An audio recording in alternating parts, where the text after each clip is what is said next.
Hi, boys and girls. This is Ms. Kathy. I'm so happy you've joined me today for another story just for you. God's plan for Joseph.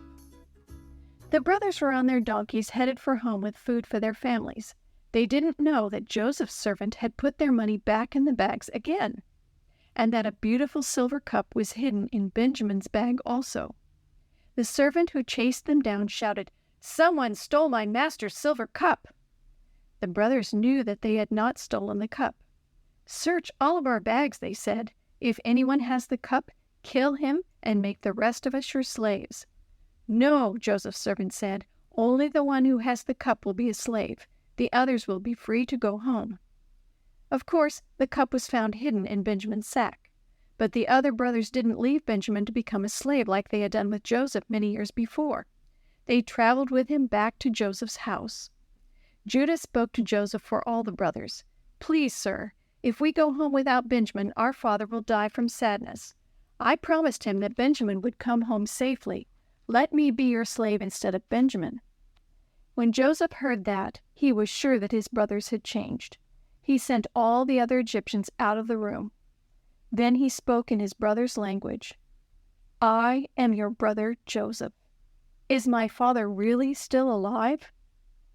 Judah and the others were too shocked to answer, and they were more afraid than ever before. They remembered how they had treated Joseph. What would he do now to punish them? But Joseph didn't want to punish them. "Come here," he said softly. "I really am your brother, the one you sold to be a slave. But don't be afraid or angry with yourselves. God sent me here to Egypt to save people by storing food before the bad years. There will be 5 more years with no food. God made me the highest officer in Egypt so I could save you and our family." "Now," Joseph said with a big smile, "hurry back to my father and tell him what has happened to me. Tell him that I want you all to come and live near me in Egypt until the bad years are past." Then Joseph hugged Benjamin and all of his brothers. When the king heard about Joseph's brothers, he invited all of Jacob's family to come and live in Egypt.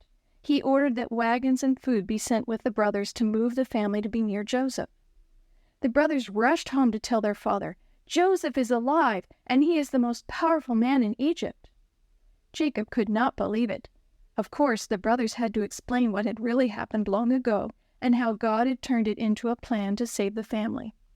Jacob could forgive his sons when he understood what God had done, but he wasn't sure he should move to Egypt until God spoke to him. "Don't be afraid to go to Egypt," God said. "I will help your family grow into a great nation there.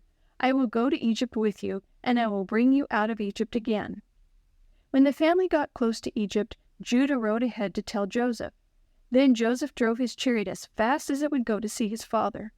When he finally hugged his father again, they both cried with joy. Jacob finally felt happy again. King Pharaoh gave Jacob's family the land of Goshen to live in. There they watched over the king's flocks and their own animals. Now they didn't have to worry about food anymore.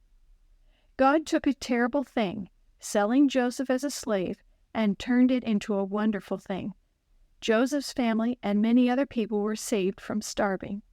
Sometimes it takes a long time, but God will make everything turn out right for the people who love Him and follow Him.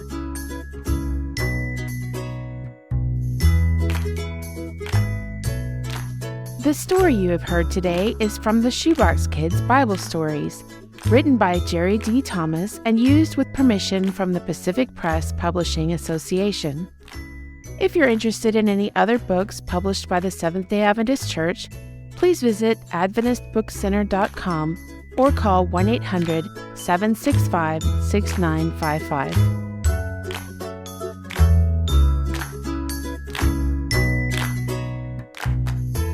This podcast is a production of the Carolina Conference of the Seventh-day Adventist Church.